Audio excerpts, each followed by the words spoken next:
A new Washington Post and ABC News poll found that 74% of Americans disapprove of the current state of the economy, and inflation is a big reason for that. Former Vice President of the United States Mike Pence joins us now, along with Yahoo Finance's Rick Newman. Mr. Vice President, thanks so much for your time. It's good to see you. You bet. Good to be with you all. Thank you. Mr. Vice President, President Biden reappointed Jay Powell as Fed chair for a second term. And here we are today. Inflation is still too high. The Fed signaling higher for longer rates. We know Americans are starting to get increasingly worried just about what the inflation picture is going to look like over the next several months, several years. If you were elected president, would you look to remove Chair Powell before his term expires in 2028?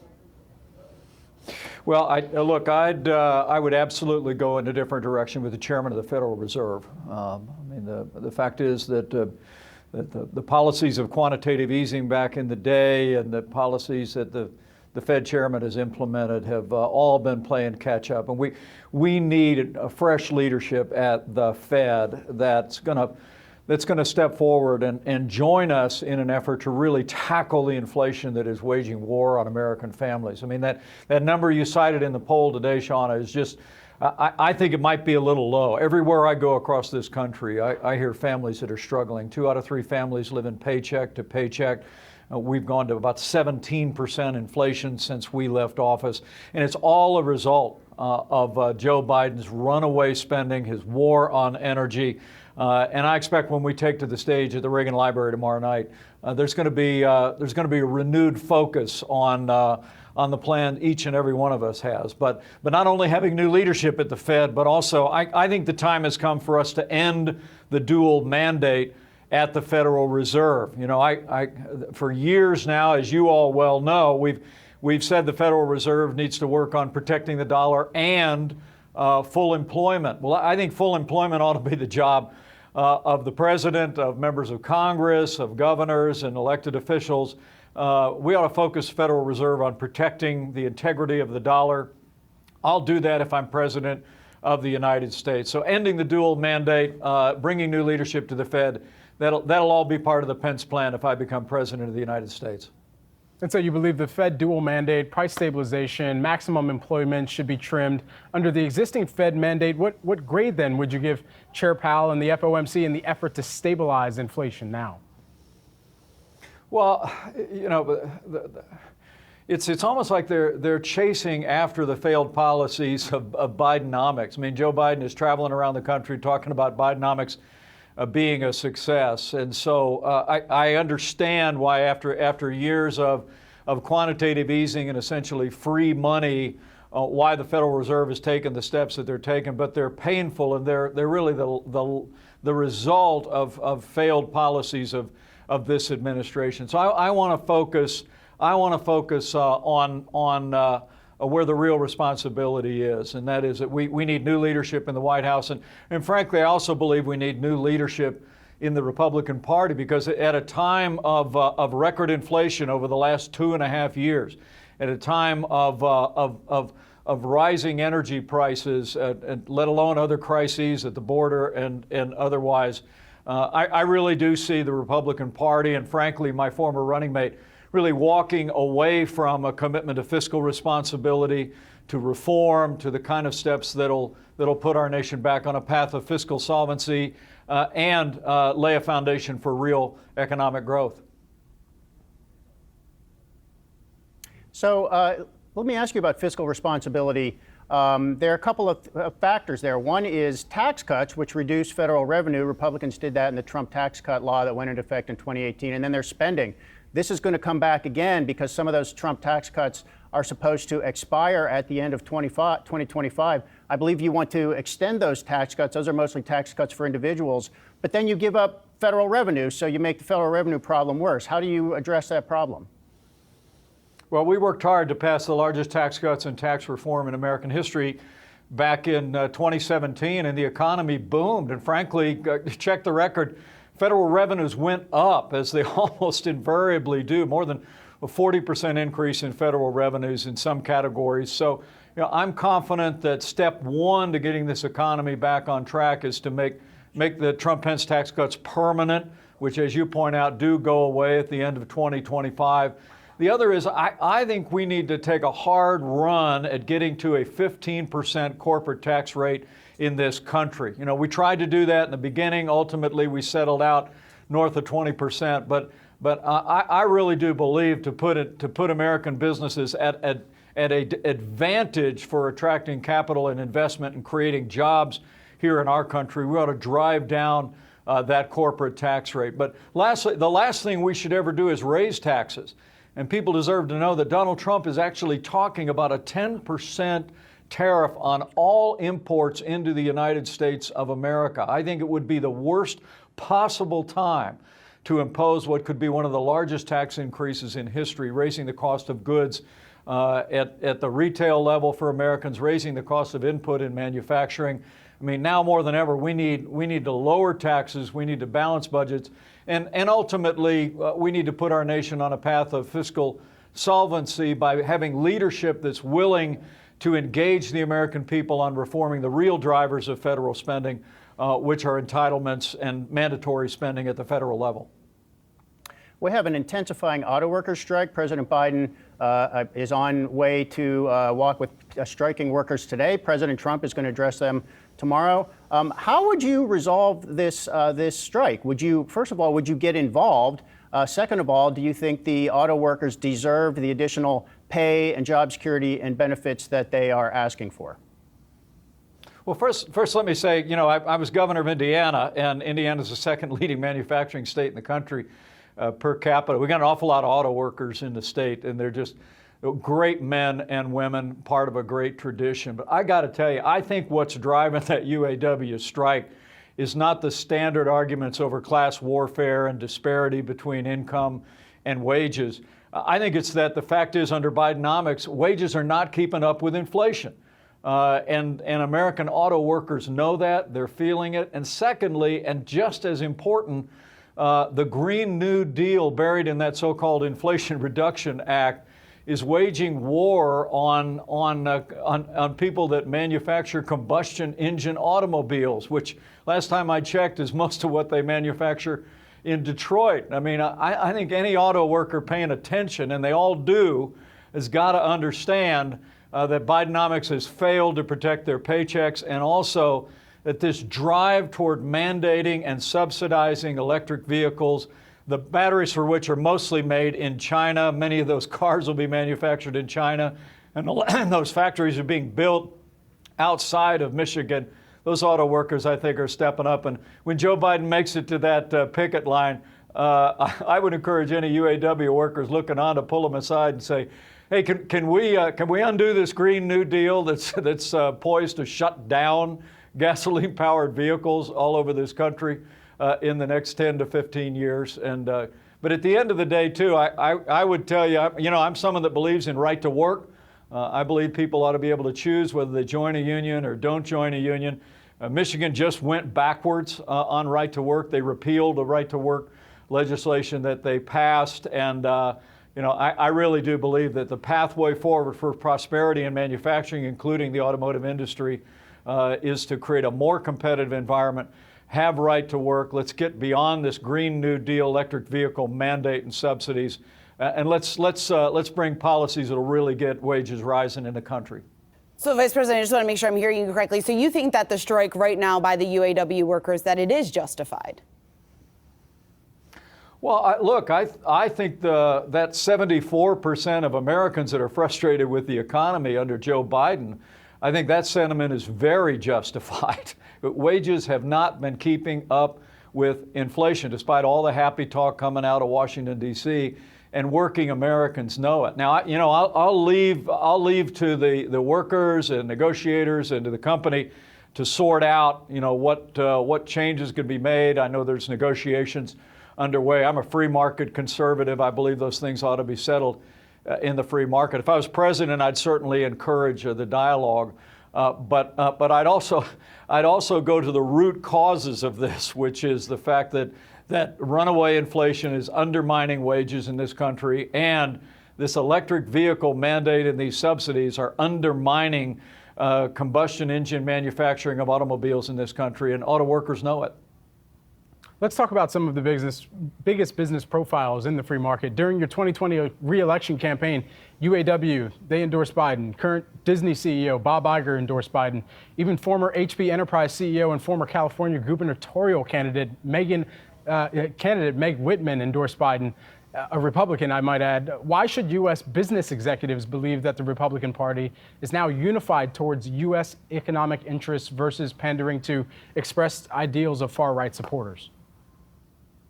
Well, I think that's what we're settling out in this primary. You know, I'm actually very excited to be at the Reagan Library. It's a place my family has visited a number of times. I actually became a Republican because of Ronald Reagan. And Ronald Reagan combined optimism, civility, with a vision for getting this economy moving again. You think of the parallels between today and the 1970s, they're striking. I mean, inflation out of control, gasoline prices rising, embarrassment on the world stage, a failed Democrat administration.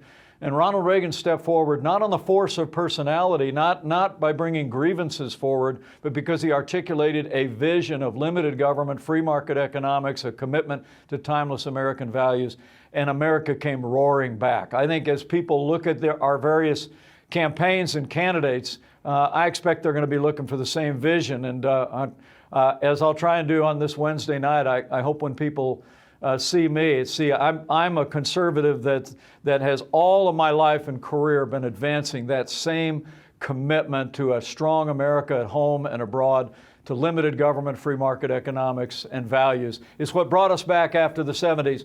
It's what began to bring us back during our administration before that pandemic struck. But it's the real pathway toward a boundless American future, I'm confident. Some of your proposals would require congressional action, such as changing the Fed's mandate. The Congress would have to do that. That's hard to do. But if you were to become president, what's the first Biden economic policy you would change through regulatory or executive action? Well, I think first and foremost is you step up and you undo what he undid at the southern border of the United States. Look, a nation without borders is not a nation. And Joe Biden, on the first day of his administration, signed a stack of executive orders, the ending construction of the wall. He began a steady assault on the Remain in Mexico policy that I negotiated with Mexican officials. The combinations of what we did ended illegal immigration and asylum abuse essentially by 90% before that pandemic struck. And so I think securing the southern border of the United States, ending this avalanche of more than 5 million people into our country is really job one. But secondly, I think you've got to turn off the gusher of spending. I've got a plan at MikePence2024.com that really lays out about $1.2 trillion in cuts. The unspent dollars of about $3 trillion we need to cut off. I mean, I think the American people actually know that all of this debt that's piling up in Washington, D.C. is driving the inflation that is literally robbing the value of what's in their wallets and their pocketbooks. And so turning off the gusher of spending and then taking my experiences, 12 years in the Congress, 4 years as vice president and 4 years as a governor, to bear on bringing people together and figuring out a way that we can advance policies that will get this economy moving again. But I think the great challenge for our generation is going to be coming to terms with a national debt the size of our nation's economy. I'm one of the first candidates to actually even be willing to talk about reforming mandatory spending and entitlements for younger Americans. I'll sit members of Congress down on day one, give them a vision for restoring fiscal solvency. Joe Biden's policy is insolvency. He won't even talk about these large programs that are more than 70% of the federal budget. Donald Trump's policy is identical to Joe Biden's. Most of the candidates in the Republican primary are the same. But for me, it's about going to the American people, going to Congress, and putting America back on a solid foundation and a path to a balanced federal budget. Would you resume construction of the Trump wall on the southern border? Day one, you resume construction, and frankly, I've been down to the border 4 times, and the girders that are still rusting in the sun, laying on their side, that have been there since Joe Biden stopped construction of the wall, going to be pretty handy for construction workers to continue it. Look, the cartels are in operational control of the border. That's not my language. That's what our Border Patrol agents have told me. The wall is part of that. Remaining in Mexico is part of that. Title 42 is part of that. But also just recognizing that at the end of the day, we have a broken immigration system, and we're going to have to go to the American people ultimately once we secure our border and fix this system once and for all. The war in Ukraine, you do support U.S. military aid to Ukraine, unlike some members of the Republican Party. Would you do more? Would you, if you were president, would you be giving Ukraine more advanced weapons, perhaps putting U.S. military advisors in Ukraine doing things like that? Well, Russia's unconscionable and brutal invasion of Ukraine was an act of evil. I've actually traveled into the region, seen the aftermath of the human tragedy that continues to unfold there. And I hold to what used to be called the Reagan Doctrine, which is if you're willing to fight our enemies on your soil, we'll give you the means to fight them there so we don't have to fight them. I think Joe Biden's done a terrible job explaining our national interest in Ukraine and in supporting their military. Look, I've got a son in the Marine Corps, a son-in-law in the Navy. I have no doubt that Vladimir Putin, if he overruns Ukraine, he's going to cross the border of a NATO country that we're going to have to send our soldiers to fight. So I want to give Ukraine what they need to fight them there, and I want to do a better job than Joe Biden has done. It seems to me Joe Biden has just given Ukraine enough not to lose, but I think providing them with the advanced weaponry, with missiles, with the aircraft necessary to really take the fight to the Russians and drive them out. It's the fastest way to ending this conflict. Appeasement has never worked. I know that Donald Trump and others in this Republican field are talking about ending the race. Others are questioning that we have any national interest there at all. Look, Ukraine is not our war, but freedom is our fight, and I think it is imperative the United States of America continue to provide the soldiers in Ukraine what they need to repel that Russian invasion. I also think that sends the best message possible that we can send to China, that America is the leader of the free world, and the Western world will not tolerate them using force to extend their ambitions, especially when it comes to Taiwan. You've talked about this split in the Republican Party between populists and traditional Reaganite conservatives such as yourself. What can anybody do about what's going on in the Republican Party with threatening to default on the U.S. debt? We now have threats of a shutdown. We have some Republicans saying, let's stop supporting Ukraine, no blank check. I mean, how do you either bring this party together or change it into something that looks like it is able to function and govern efficiently?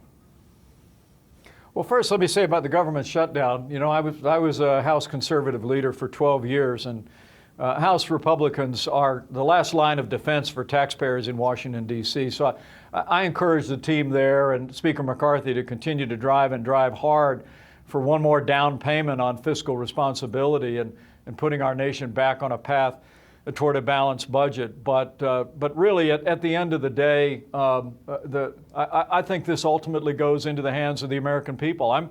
I'm working my heart out to make it clear that I believe the choice in this election for Republican primary voters is whether or not we're going to stay on the path of time-honored conservative principles of American leadership in the world of limited government, fiscal responsibility, free market economics and values, or whether we're going to follow the siren song of populism off unmoored to conservative principles, and whether that be on our place in the world, whether it be on economic policies, whether it be on values. I believe the majority of Republican voters, a majority of independents, and many Democrats look at that common sense conservative agenda that's defined our party over the last 50 years, and they know that's the pathway forward for America. And I'm confident that they'll choose that agenda one more time, and I'm going to work my heart out to earn the right to carry that agenda, not just to victory in 24, but ultimately to a victory, prosperity, and security for the American people in the years ahead. Mr. Vice President, a sticking point for Americans has been high gas prices. We know President Biden has been calling on oil companies to boost production, but when you take a look at the amount of production that we have seen, we're actually on track to pump more oil than ever this year. So what would you do that the Biden administration is not doing in order to get a better handle on energy prices? Well, I'd end the war on energy, Seana, first and foremost. Day one, Joe Biden shut down the Keystone and Dakota pipelines. He's offline millions of acres, most recently more acreage in Alaska. They've slow-walked leases. In spite of that, the American energy industry has been fighting through that. We need to build out refinery capacity in this country. We need to continue to extend that natural gas revolution that began under our administration. We need an all-of-the-above energy strategy, and we need to end the headlong rush of Joe Biden and the Democrats to advance this Green New Deal, to use mandates and subsidies to drive Americans toward alternative sources of energy. I mean, look, we actually, during our administration, we got out of the Paris Climate Accord. It was a terrible deal for America, and requested almost nothing of places like China and India, at least in the next decade or so. But what a lot of people don't know is we actually reduced CO2 emissions in our administration beyond the goals in the Paris Climate Accord, but we did it through American innovation. We did it by developing the resources of our country. We became a net exporter of energy for the first time in 75 years. We can get back to that. I've got a plan, again, at my website, MikePence2024.com, not only to achieve American energy independence, but to reclaim our role in the next 10 years as the leading producer of energy in the world. We lost it back in 2006. China holds that title today. We can reclaim that title with the right policies and ending the war on energy in Washington.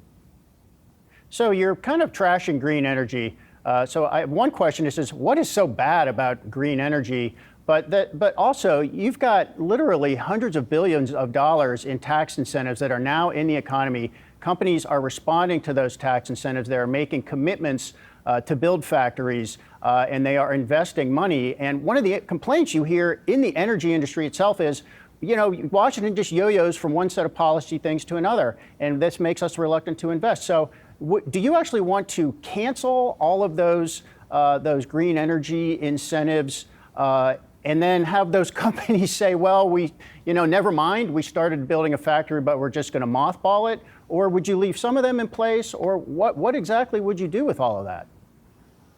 I want energy policy in America that is source neutral.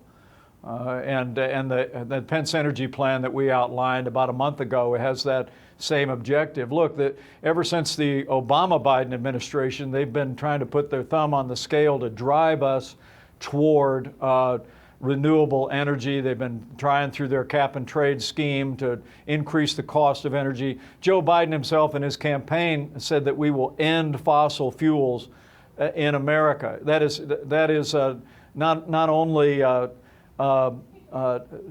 not only against the interests of the American people, it's categorically unrealistic by any measure when you think about global energy consumption over the next 25 years. I mean, we've got to have an all-of-the-above energy strategy. We've got to have a source-neutral energy strategy. We've got to take our thumb off the scale. But you check my record. I'm an all-of-the-above energy guy. In the state of Indiana, when I was governor, we had a strong commitment to renewables. I want to see the marketplace develop those things, not driving through mandates like you're seeing in places like California or government subsidies. That again, I would tell all of you, I think the heavy-handed approach to the Green New Deal has created the conditions that have got auto workers on that picket line in large measure in Detroit and around the country. All right. Former U.S. Vice President Mike Pence, thanks for your time this morning. We appreciate it.